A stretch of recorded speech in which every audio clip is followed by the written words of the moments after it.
أعوذ بالله من الشيطان الرجيم. بسم الله الرحمن الرحيم.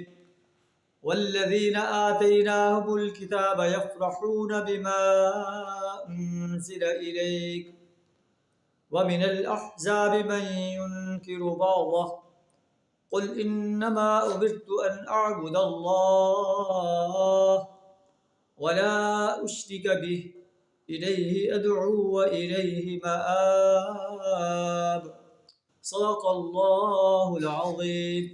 سورہ الرعد آیت نمبر 36 آپ کے سامنے تلاوت کی، جس کا ترجمہ کچھ اس طرح ہے: اور وہ لوگ جنہیں ہم نے کتاب دی ہے وہ اس بات پر خوش ہوتے ہیں جو کچھ آپ پر نازل کیا گیا ہے، اور کچھ گروہ ان کے ایسے ہیں جو اس کا انکار کرتے ہیں۔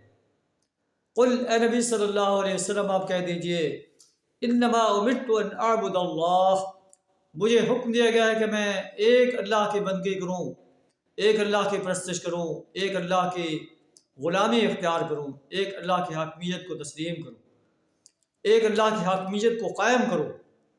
مجھے حکم دیا گیا ہے کہ میں ایک اللہ ہی کو اپنا حاجت روا اور مشکل کشا مانوں، اسی کی نظر و نیاز مانوں، اور اس کے ساتھ کسی کو شریک نہ ٹھہراؤں۔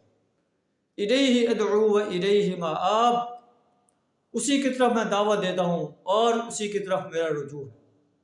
اے نبی صلی اللہ علیہ وسلم، اسی ہدایت کے ساتھ ہم نے آپ پر فرمان عربی نازل کیا ہے۔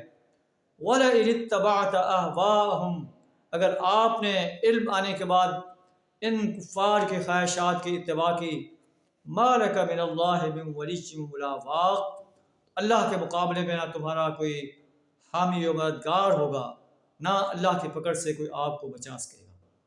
اللہ سے دعا کریں ہمیں اپنی ہی اطاعت، اپنی ہی پرستش، اپنی ہی بندگی اور غلامی اختیار کرنے کی توفیق عطا فرمائے، اپنے ہی آرڈر کو ماننے، اپنی ہی حاکمیت کو تسلیم کرنے اور اپنی ہی حاکمیت کو قائم کرنے کے لیے اپنا مال، جان، وقت اور صلاحیت کھپا دینے کی توفیق عطا فرمائے۔ وآخر دعوانا ان الحمد للہ رب العالمین۔